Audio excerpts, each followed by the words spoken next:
예, 여러분 안녕하세요. 저는 대구지방변호사회 백수범 변호사입니다.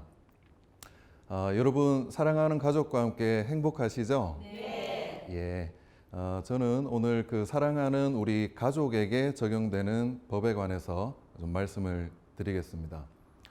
제가 법률 강의를 다니다 보면은요, 다른 내용보다 상속에 관해서 말씀드리면 집중도가 굉장히 높으시더라고요. 예. 상속에 관해서 말씀드리면 들으시는 분들이 모두 다 내 부모님, 내 배우자, 그리고 내 자녀를 생각하면서 듣게 되니까 그러신 것 같습니다. 모든 사람은 언젠가는 죽을 수밖에 없고 돌아가신 분의 영향은 남은 가족들이 받게 되죠. 그래서 오늘 강의를 유언과 상속을 중심으로 말씀드릴 텐데요. 이 내용을 잘 들어두시면 우리 가족 관계에 도움이 될 거라고 생각합니다. 오늘 나오신 분들 중에서 혹시 소송을 해보신 분이 계신가요? 예, 다행입니다. 예, 굉장히 평온하게 살아오신 것 같고요. 그렇다면은 가족 간의 소송, 특히 형제 자매하고 소송을 해보신 분은 당연히 안 계실 텐데요. 계시더라도 이 자리에서는 또 말씀 안 하시겠고요. 남들한테 말을 잘 안 하고 못 하겠지만 사실은 변호사 사무실에는 가족 간의 소송, 특히 형제 간의 부모님의 재산을 둘러싸고 소송도 많이 일어나고 있습니다. 부모님의 재산이 많은 경우에는 아무래도 자녀들 간의 재산에 관한 분쟁이 발생할 가능성이 좀 더 높다고 할 수 있습니다. 주로 멀리 있는 자녀는 가까이 있는 자녀가 나 몰래 부모님 재산을 좀 더 가져가는 게 아닌가 또 이렇게 해서 생각하는 경우가 많고요. 또 가까이 있는 자녀는 멀리 있는 자녀가 나만큼 부모님에 대해서 도리를 다하지 않는다고 생각해서 또 서운하게 생각하는 경우가 있습니다. 그런 것들이 오랜 기간 쌓여다 보면 결국은 부모님 돌아가신 이후에 갈등이 이제 폭발하게 되는 경우가 많습니다. 또는 형제 자매들은 그래도 같은 핏줄이고 어려서부터 같이 자라왔기 때문에 그래도 또 이해하고 넘어가는 경우가 많아요. 예. 그런데 어떤가요? 각자 가정을 가지게 되면 배우자의 입장은 또 좀 다를 수가 있습니다. 네. 시댁 재산 소송은 보통 누가 문의하러 많이 올까요? 네, 며느님이 많이 옵니다. 입장이 바뀌면 처가의 재산 문제는 또 사위가 많이 걱정을 합니다. 네. 그래서 배우자의 입장이 이제 다를 수도 있는 거고요. 이 재산이 그러면 우리 집은 재산이 좀 적은 편이다. 그러면 아무 걱정이 없을까요? 예, 그렇지도 않습니다. 재산이 적더라도 또 형제 자매 중에는 좀 더 욕심을 내는 사람도 있을 수 있고요. 또 어떤 형제 자매는 다른 사람에 대해서 서운하게 생각하는 경우도 있을 수 있습니다. 네, 그래서 분쟁이 생길 수 있는 거고요. 또 부모님이 재산이 전혀 없고 빚만 남기셨다면 이 경우에는 또 더 조심을 해야 됩니다. 부모님의 불행이 나나 내 자녀의 불행으로 이어지지 않도록 나를 방어하는 법을 이제 알고 계셔야 하는 거죠. 예, 오늘은 이처럼 유언, 법정 상속 그리고 유류분에 관해서 말씀드릴 텐데요. 이제 본론으로 들어가겠습니다. 법하면 아무래도 좀 어렵고 딱딱하지요. 예, 변호사 일을 하지만 제가 봐도 좀 어렵고 딱딱해 보입니다. 세상에 일어나는 수많은 일들에 관해서 다양한 생각을 가진 많은 사람들의 어떤 공통된 합의점, 약속을 정해놓은 것이 법이니까 어느 정도는 복잡하고 어려울 수밖에 없을 겁니다. 네. 하지만 알고 보면은요, 우리 평범한 일반인의 건전한 상식의 범위 내에 내용은 다 들어가 있습니다. 예, 말이 좀 어려워서 그렇죠. 예. 오늘 강의는 제가 변호사가 법률 용어를 많이 쓰면요, 강의하는 사람은 잘 알아요. 그런데 들으시는 분들이 이해하시기가 조금 어려우실 수가 있습니다. 그래서 오늘 대본도 내려놓고 나왔습니다. 가능하면 일상용어로 좀 여러분이 잘 이해하실 수 있도록 쉽게 한번 설명을 드려보겠습니다. 예, 오늘 강의 순서는 첫 번째 유언입니다. 유언은 나의 사망 시에 나의 뜻, 특히 재산에 관한 나의 의사를 법적으로 유효하게 남길 수 있는 제도라고 쉽게 말씀드릴 수 있습니다. 다음 법정 상속은요, 법이 보충적으로 정하고 있는 재산 상속의 기준이라고 말씀드릴 수 있고요. 마지막으로 유류분은 법정 상속분의 일정 비율도 받지 못한 상속인에게 재산의 일부라도 상속받을 수 있도록 하는 제도라고 간략히 소개드릴 수 있습니다. 예, 첫 번째 강의 주제는 유언입니다. 우리 법은 유언의 방식을 딱 5가지로 제한하고 있습니다. 왜 이렇게 엄격하게 제한할까요? 내가 내 자녀들에게, 내 가족들에게 어떤 내 마음을 남기고 싶다면 방식이나 말로 해도 될 것이고 어떤 방식이나 내용의 제한을 받을 필요가 없지 않을까요? 네, 당연합니다. 집에서 내 가족들에게 유지를 남기시는 것은 어떠한 법적인 제한도 없습니다. 예, 가족들이 그 뜻을 받들어서 존중하면 되는 것이죠.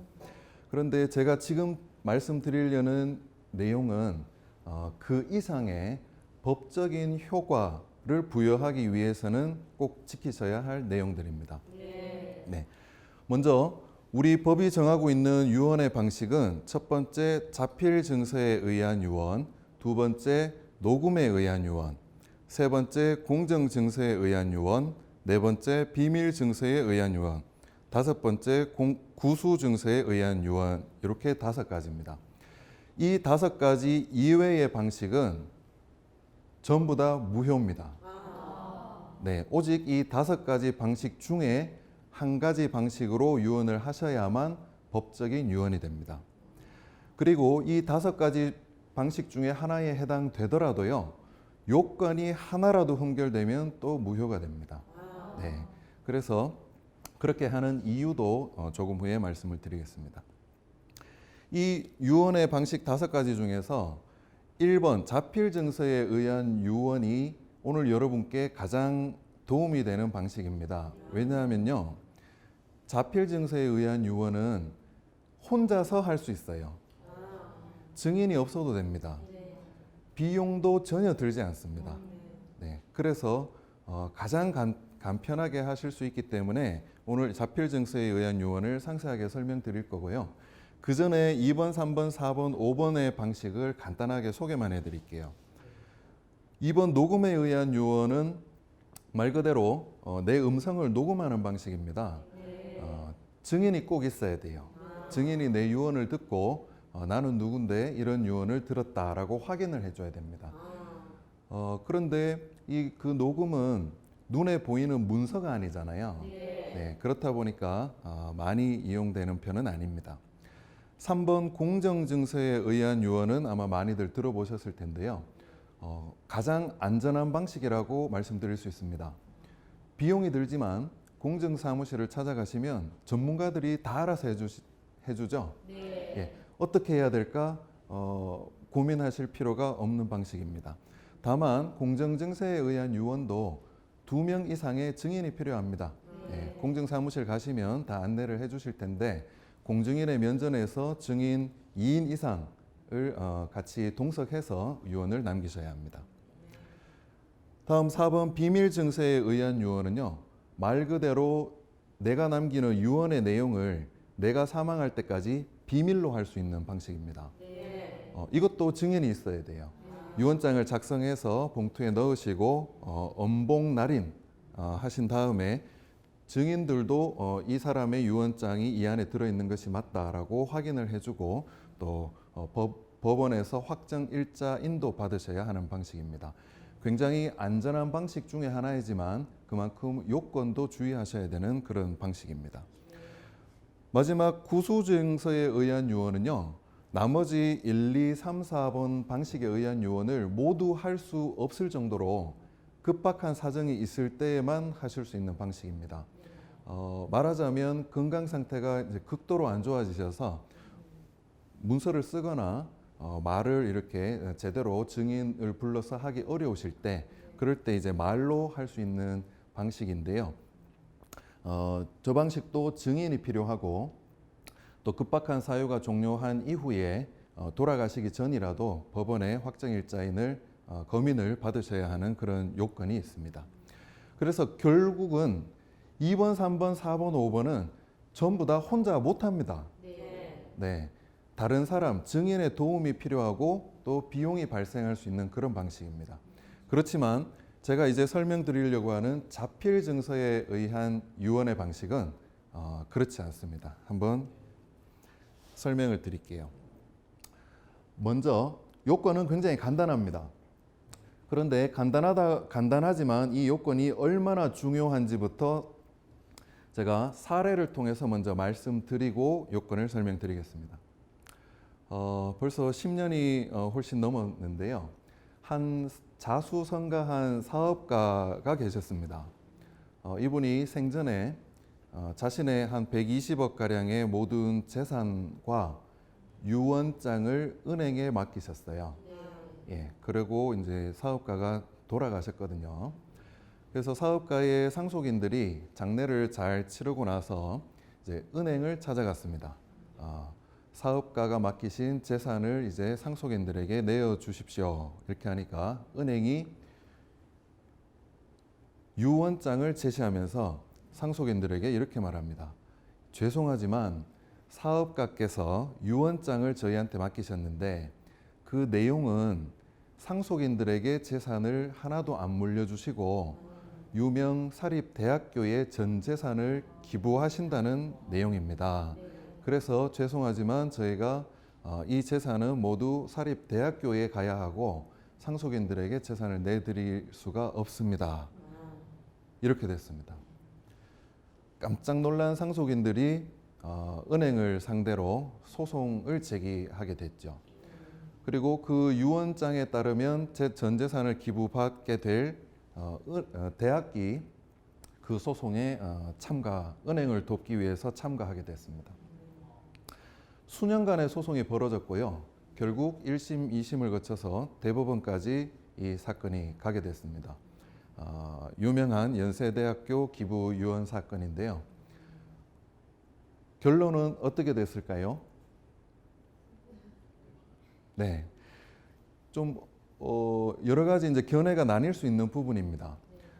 유언장에는 분명히 연세대학교의 모든 재산을 기부한다고 써 있고, 그렇지만 그 돌아가신 사업가의 핏줄들 그리고 배우자가 생존해 계실 수도 있고요. 법적인 상속인들이 분명히 생존해 계시는 상황이었거든요. 그리고 그 유언장은 그 사업가가 자필로 직접 작성하신 것이 맞았습니다. 네. 그런데 사건의 결론은 이렇게 났습니다. 예. 수년간의 소송 끝에 대법원에서 날인이 없는 유언장은 무효다라는 판결이 나게 됐습니다. 네. 안타깝게도 그 사업가가 맡기신 유언장을 살펴보니까요, 본인이 작성하신 게 다 맞는데 마지막에 한 가지 요건이 빠져 있었어요. 날인이 없었던 겁니다. 네. 그래서 은행과 대학에서는 주장을 했습니다. 설사 도장이 하나 빠졌더라도 돌아가신 분이 남기신 유언장이 맞는데 그분의 진정한 의사대로 재산이 처분되는 것이 맞지, 왜 사소한 요건이 흠결됐다고 해서 그것을 다 무효로 해야 되느냐, 이렇게 다투었거든요. 그렇지만 우리 대법원은 헌법재판소도요, 유언장에, 자필 유언장에 날인이 없으면 그것은 무효로 보는 것이 맞다라고 결정했습니다. 이렇게까지 엄격하게 120억의 향방이 완전히 달라졌죠. 이렇게까지 유언의 효력 요건을 엄격하게 보는 이유가 있습니다.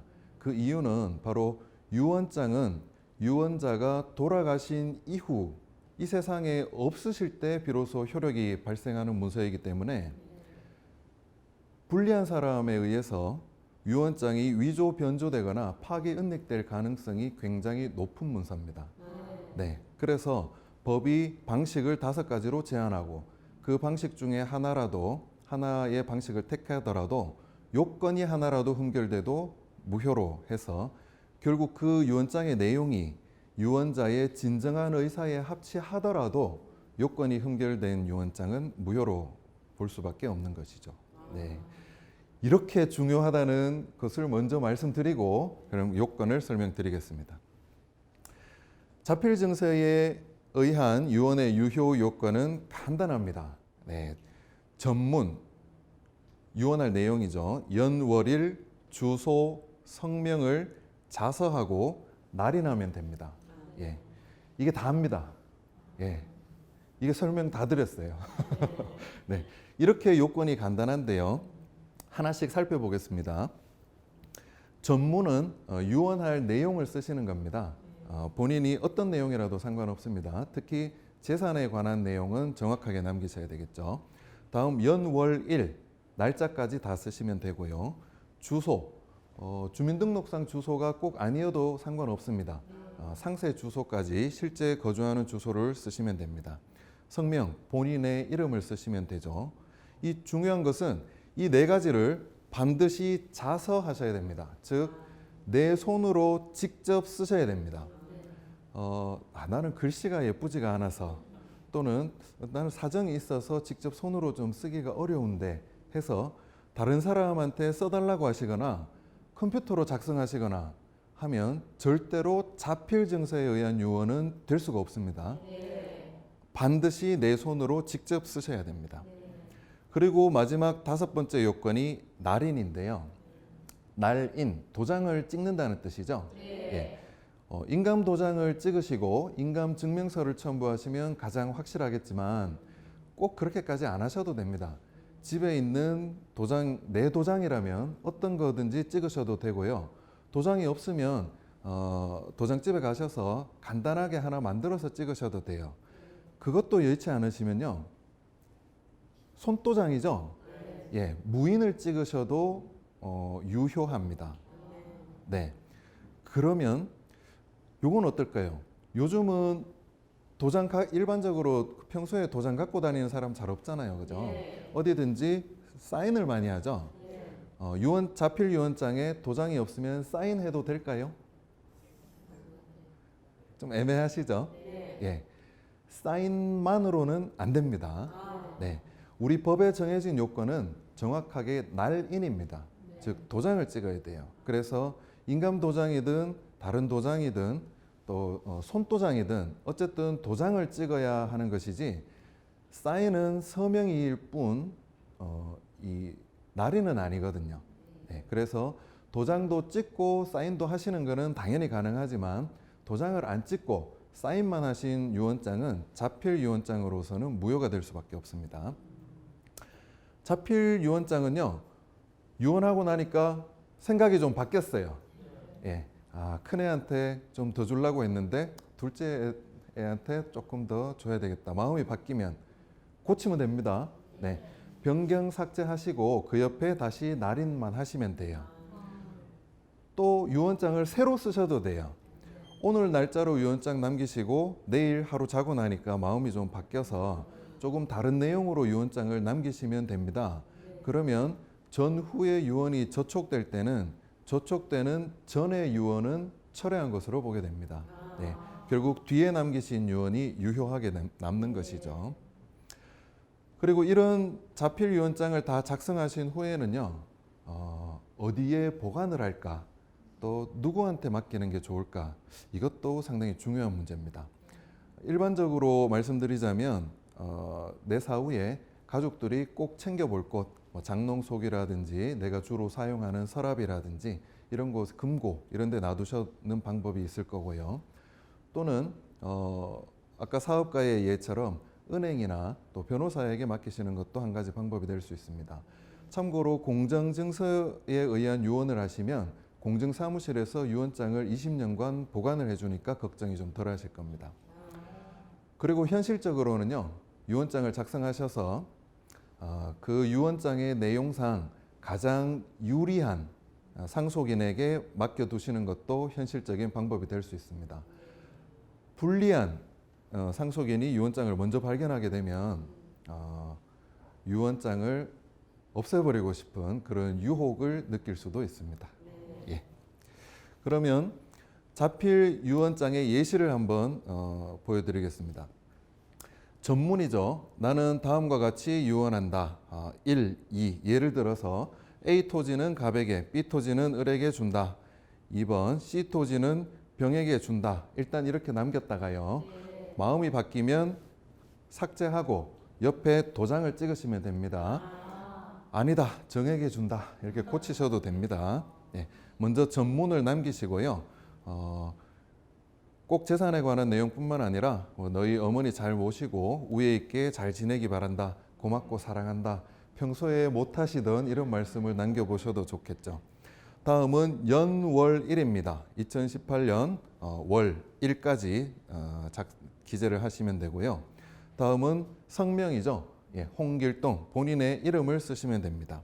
그리고 주소, 상세 주소까지 주소를 기재하시고요. 마지막으로 꼭 빠뜨리셔는 안 될 게 뭐라고요?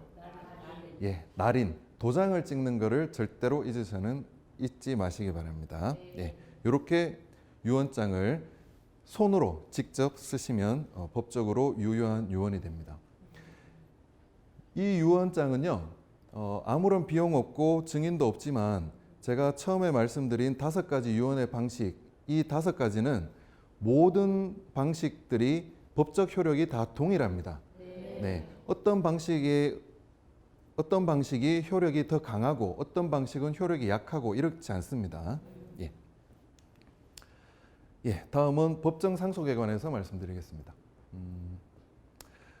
돌아가시는 분이 어떤 내 재산을 이렇게 한다라고 말씀을 남겨주시면 그게 이제 유언이 되고 법에 어긋나지 않는 한 원칙적으로 그 유언의 내용대로 재산이 이제 승계가 됩니다.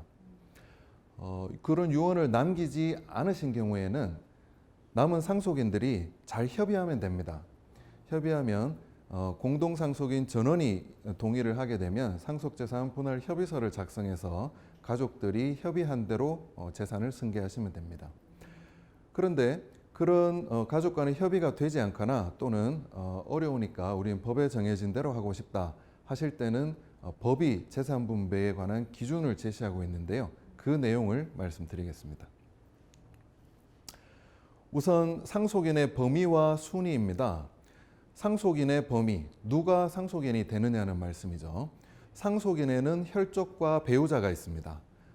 그리고 혈족 중에서 제1순위 상속인은 직계 비속입니다. 자녀, 손자녀를 말하는 거죠. 그리고 이 직계 비속에는 엄마가 임신 중일 때 아버지가 돌아가신 경우에 나중에 살아서 태어나는 태아도 포함이 됩니다. 2순위 상속인은 직계 존속인데요. 부모님과 할아버지 할머니가 되겠죠. 3순위 상속인은 형제 자매고요. 4순위 상속인은 사촌인의 반계 혈족인데 4순위까지 상속이 가는 경우는 좀 드뭅니다. 네. 혈족 이외의 상속인은 배우자입니다. 배우자는 제1순위나 2순위, 즉 자녀나 부모가 계시면 자녀가 있으면 자녀와 공동상속인이 되고요. 자녀가 없으면 부모와 공동상속인이 됩니다. 그렇지만 1순위, 2순위가 모두 없으면 즉 자녀도 없고 부모도 없으면 형제 자매와 공동상속하지는 않습니다. 형제 자매보다는 우선해서 단독으로 상속을 하게 됩니다. 즉 상속인의 범위와 순위는요. 한마디로 말씀드리면 상속은 피를 따라 흐른다라고 생각하시면 쉽습니다. 그림을 좀 보여드릴게요. 중간에 본인이 있죠. 예, 이게 나라고 생각하시면 됩니다. 나를 기준으로 해서 내 부모님이 계시고 내 자녀가 2명 있고요. 내 배우자도 있습니다. 이럴 때 내가 사망하게 되면 내 재산은 누가 상속받는가? 먼저 자녀가 1순위 상속인이 됩니다. 2명이면 공덕으로 상속하겠죠. 자녀가 없는 경우에는 피를 쫓아 위로 올라갑니다. 네, 부모가 되겠죠. 부모도 계시지 않는 경우에는 피를 찾아서 옆으로 갑니다. 나에게서 피를 찾아 올라갔다가 내려온 사람, 형제 자매가 되겠죠. 형제 자매도 없는 경우에는 비로소 사촌인의 반계 혈족으로 상속이 가게 됩니다. 삼촌이나 사촌이 해당되겠죠. 네. 그리고 배우자는 이 1순위 상속인인 직계 비속 또는 2순위 상속인인 직계 존속과 동순위의 공동 상속인이 됩니다. 다음은 법정 상속분입니다. 그러면 상속의 순위는 이렇게 되는데 그 상속인들이 받게 될 몫은 얼마나 될 것인가 하는 거거든요. 제가 이 방송이 아니면 이 강의 들으시는 분들한테 질문을 드려요. 지금 본인이 갖고 계신 재산을 가족들한테 어떻게 나눠주고 싶으시냐고 질문 드리면 굉장히 재밌는 대답이 많이 나옵니다. 네, 배우자가 아주 미우신 분도 있고요. 예, 배우자는 전혀 안 주겠다. 예, 자녀들한테 다 주겠다 하시는 분도 계시고 굉장히 또 배우자를 사랑하시는 분은 배우자한테 전부 다 주겠다. 예, 그동안 얼마나 나랑 살아나고 고생이 많았나. 그리고 배우자한테 줘야 내가 없더라도 자녀들이 배우자를 잘 모시지 않겠나 이런 말씀도 하시거든요. 굉장히 여러 가지 이제 다양한 의견들이 많이 나오는데요. 여기서는 여쭤보면 가족들이 TV로 다 보실 거기 때문에 대답을 못 하실 거예요. 그래서 안 여쭤보겠습니다. 예. 법정 상속분은 시대에 따라서 좀 바뀌어 왔습니다. 먼저 지금 상속분을 말씀드리기 전에 역사를 좀 말씀드리면요. 1958년에 제정된 우리 민법에서는 상속이 전부 다 아들들 중심이었어요. 예. 아들 중에서도 장남한테 몰아주는 방식이었죠. 딸들은 아들의 절반 줬어요.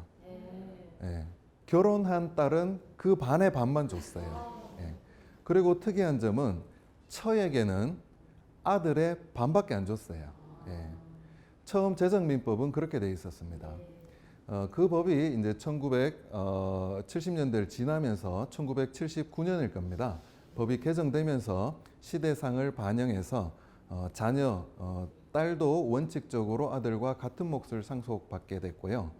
배우자도 자녀의 1.5배로 이제 상속분이 증가되게 됐습니다. 하지만 그때까지만 해도 또 결혼한 딸은 절반밖에 안 줬었어요.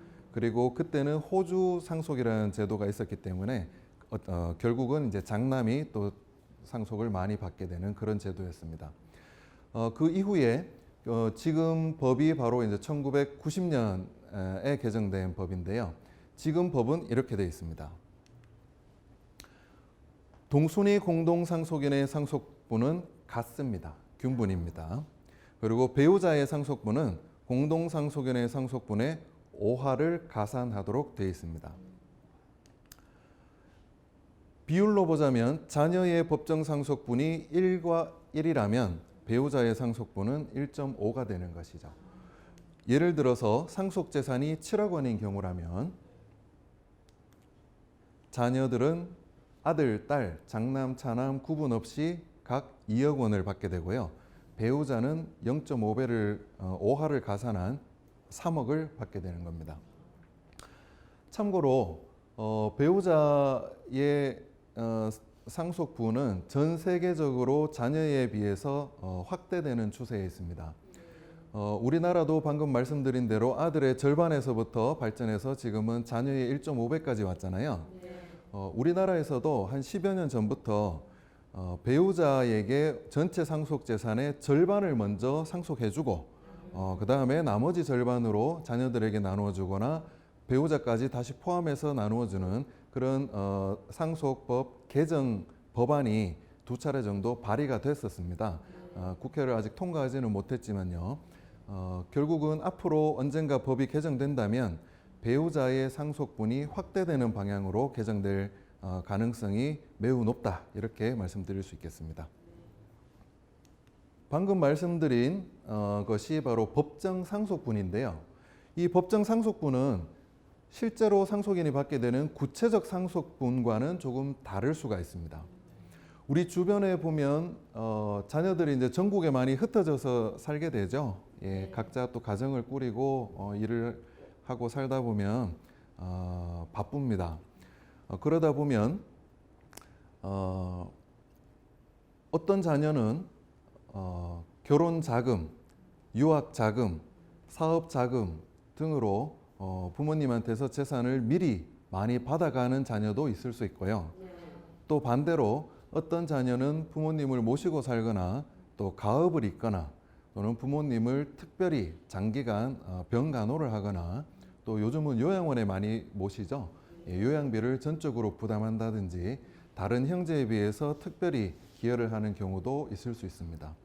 그런 경우에 미리 많이 받아간 자녀나 또 특별히 기여한 자녀나 그냥 평범한 자녀나 모두 법정 상속분대로 똑같이만 나눠준다면 누군가는 수긍하지 못할 수도 있겠죠. 예, 그런 경우에 이제 형평을 위해서 조절하는 제도가 바로 특별수익자와 기여분 제도입니다. 그래서 미리 재산을 많이 받아간 자녀는 상속분을 선급받은 것으로 봐서 상속재산을 좀 줄여주고요. 반대로 특별히 상속재산의 유지 증가나 부모님 부양에 특별히 기여한 자녀는 기여분이라고 해서 상속재산을 좀 더 얹어서 주는 제도가 다 있습니다. 다음은 상속의 승인과 폭입니다. 피상속인이 돌아가시고 상속인이 아무런 조치도 하지 않거나 적극적으로 상속을 받게 되면 피상속인의 재산상 권리와 의무를 모두 포괄적으로 승계하게 됩니다.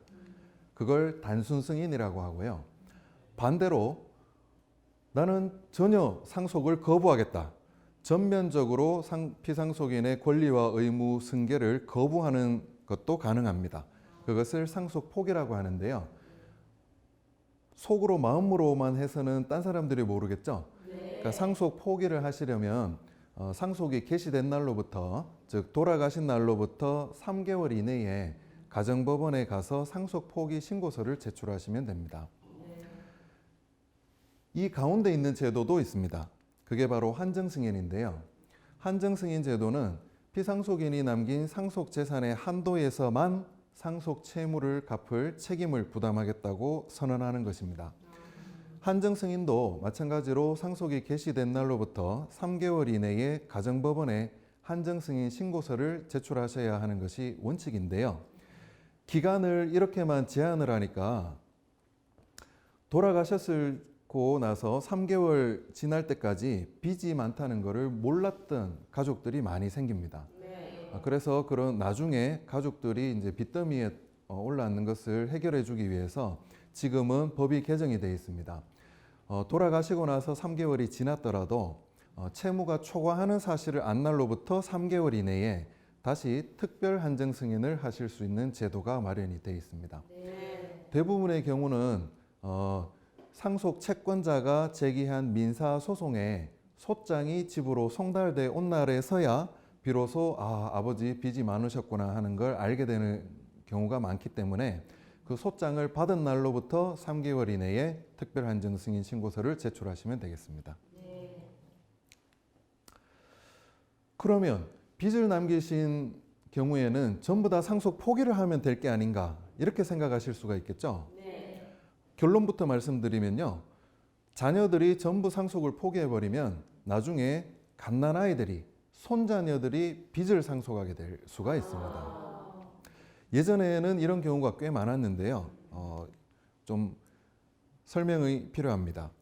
이 경우에는 간단하게 말씀드리면 누군가는 한정 승인을 해서 빚이 2순위, 3순위, 4순위 상속인으로 계속 내려가는 것을 막아줄 필요가 있습니다. 네. 일단 결론부터 말씀드리면요. 빚을 갚을 수 있으면 갚으면 좋겠죠. 그렇지만 갚을 수 없는 빚일 때는 일단 손자녀가 있는 경우에는 자녀들이 한정 승인을 하시고 배우자는 상속 포기를 하시는 게 좋습니다. 이 방법을 추천을 드립니다. 이렇게 하시면은요, 자녀들이 한정 승인자인 자녀들이 비록 남기신 재산으로 상속 채무를 정리하는 후속 절차를 좀 하셔야 되지만 손자녀에게 또는 형제 자매에게 사촌에게까지 빚이 계속 내려가는 것은 방지하실 수가 있습니다. 이게 생각보다는 간단치 않은 문제인데요. 예를 들어서 배우자가 산정 승인을 하고 손자녀가 있는 자녀들이 상속을 포기하면 어떻게 될까요? 직계 비속 1순위 상속인에는 자녀만 있는 게 아니거든요. 손자녀도 직계 비속입니다. 자녀들이 상속을 포기해버리면 손자녀가 1순위 상속인으로 빚을 상속받게 됩니다. 그러면 손자녀까지 다 포기하면 될 거 아닌가요? 손자녀까지 다 포기하면 2순위 상속인이 누구죠? 직계 존속이 2순위 상속인입니다. 부모가 생존해 계신다면 부모에게 빚이 올라가 버립니다. 그러면 부모까지 다 포기하면 될 거 아닌가요? 부모가 포기하시면 3순위 상속인이 누구죠? 형제 자매가 있습니다.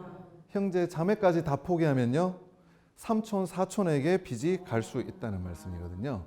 그래서 이 부분이 간단해 보이지만 간단지 않기 때문에 제가 말씀드리는 결론만 기억해 두시면 도움이 되실 겁니다. 1순위 상속인인 자녀들이 한정 승인을 하시고 배우자는 상속 포기를 하시는 방법을 추천드리겠습니다. 다음은 대습상속제도입니다.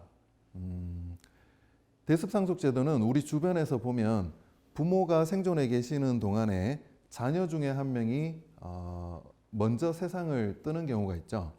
그런 경우에 나중에 부모가 돌아가시면 그 자녀에게 줄 몫을 그 자녀의 배우자와 또 그 자녀의 자식들에게 대신 물려주는 것을 보셨을 겁니다. 예. 그러니까 쉽게 말하자면 그 집에 원래 줄 거 그 집 자식들에게 배우자에게 주는 거죠. 이게 바로 대습상속의 대표적인 예입니다. 자녀가 먼저 사망한 경우에 다음에 본인이 사망하게 되면 배우자와 손자녀가 대습상속을 하게 되는 제도입니다. 본래는 재정민법에서는 며느리와 손자녀들에게만 인정되던 제도였어요. 그런데 1990년 민법 개정을 통해서 사위에게도 대습상속이 인정되게 됐고 그 이후에 이런 사고가 있었습니다. 괌으로 향하던 우리 국적 비행기가 괌에서 추락하는 사고가 있었는데요. 아마 기억하시는 분도 많이 계실 겁니다. 그 사연 중에는 탑승자 중에는 이런 안타까운 사연도 있었습니다. 약 1200억 원대의 재산을 가진 사업가가 계셨는데요. 평생 열심히 일만 하시다가 평생 처음으로 온 가족들을 데리고 괌으로 여행을 계획했습니다. 본인과 배우자, 아들, 며느리, 손자, 딸, 사위, 외손주들까지 다 가기로 계획을 했습니다. 그런데 출발 전에 사위한테는 좀 사정이 생겼어요. 그래서 사위는 장인어른 제가 사정이 생겨서 먼저 출발하시면 다음 비행기 타고 곧 따라가겠습니다. 이렇게 하고 사위를 제외한 모든 가족들이 탑승한 비행기가 추락했고 그 가족이 전원 사망했던 사고였습니다. 장례를 치르고 나자 그 1200억 원대의 재산을 누가 상속받아야 될 것인가가 이제 문제가 됐습니다. 말씀드린 대로 개정된 민법에 따라서 사위가 사업가의 재산을 모두 상속받아 갔는데요. 그 사업가의 형제 자매 중에 생존해 계신 분들이 사위를 상대로 소송을 제기하게 됐습니다. 소송을 제기한 취지는 이런 거죠. 상속은 피를 따라 흐르는 것인데 핏줄이 내가 여기 살아있는데 왜 성도 다르고 피 한 방울 섞이지 않은 사위에게 우리 형제의 재산이 모두 상속되어야 하느냐, 부당하다, 이런 취지이셨죠. 우리 법원은요, 사위가 상속하는 것이 맞다고 판결했습니다. 이유는 이렇습니다. 우리 헌법이 남녀 평등을 선언하고 있고요. 또 요즘 시대에는 어떻습니까? 장인이나 장모님에게 사위나 딸이 또 잘하는 집이 많죠. 예. 그리고 형제 자매라고는 하지만 그래도 반계 혈족에 불과한 사람들보다는 사위의 대습 상속권은 딸의 상속권을 바탕으로 한 것이거든요. 그래서 직계 비속인 딸의 상속 기대권을 보호해 주는 것이 더 맞다고 볼 수 있고, 그래서 이런 폭넓은 입법 재량권을 가진 국회가 사위에게 대습 상속을 인정하는 법을 만들었다고 해서 헌법에 위반된다고까지는 볼 수 없다, 이렇게 결론이 났습니다. 예, 다음은 상속 결격 제도입니다. 촌수로는 상속을 받을 지위에 있지만 도저히 상속을 줘서는 안 되는 사람도 있을 수 있겠죠. 네. 예. 예를 들어서 고의로 상속 관계인 등을 살해했거나 살해하려고 한 사람 또는 상해를 가해서 사망에 이르게 한 사람, 이른바 폐륜 범죄를 저지르는 사람, 상속을 줘서는 안 되겠죠. 예. 또 사기 강박으로 유언을 방해하거나 유언을 강제로 하게 하거나 또는 유언서를 위조, 변조, 파기, 은닉한 사람, 마찬가지로 상속을 받을 수 없게 됩니다. 이런 경우에는 어떨까요? 한 젊은 신혼부부가 있었는데요. 아내가 임신을 하고 아주 행복한 하루하루를 보내고 있었습니다. 그런데 어느 날 운전면허 학원에 근무하던 남편이 자동차 운전면허 수강생의 실수로 일어난 교통사고로 그만 사망을 하고 말았습니다. 네. 아빠 없이 아이를 키울 생각에 또 아빠 없이 자랄 아이 생각에 임신 14주차에 있던 세댁은 잠을 이룰 수가 없었는데요. 시부모님의 강력한 반대에도 불구하고 결국은 태아를 낙태를 하게 됩니다. 그러자 이제 아들도 잃고 손주가 될 태아도 잃은 시부모님과 이 며느리 사이에 상속권을 두고 이제 다툼이 일어났는데요. 아까 말씀드린 대로 상속 결격은 사람을 살해하거나 여러 가지 이제 사유가 있습니다만은 사람을 살해해야 되거든요. 그런데 태아는 어떤가요? 태아는 생명체라고 우리가 생각은 하지만 엄마 몸속에서 완전히 노출되기 전까지는 사람과는 또 다른 어떤 존재입니다. 그래서 우리 법이 태아를 낙태한 것을 상속 결격으로 정하고 있지 않은데 이 경우에 어떻게 해야 될 것인가가 법원에서 문제가 됐습니다. 결론은요. 태아를 낙태한 며느리는 남편을 상속할 자격이 없다라고 결론이 났습니다. 예, 우리 법이 태아는 비록 아직 사람은 아니지만 상속에 있어서만큼은 태어난 것으로 보고 있기 때문에 사람을 살해한 것이나 또는 태아를 낙태한 것이나 상속을 받을 자격의 판단에 있어서는 동일하게 볼 수 있다, 이런 취지였습니다. 예, 다음은 오늘 마지막 주제네요. 유류분입니다. 유류분은요, 내 재산을 내 마음대로 처분하고자 하는 피상속인의 자유와 어느 정도는 상속을 받을 수 있을 거라고 기대하고 있었던 상속인의 기대권을 적절히 절충시켜주는 제도인데요.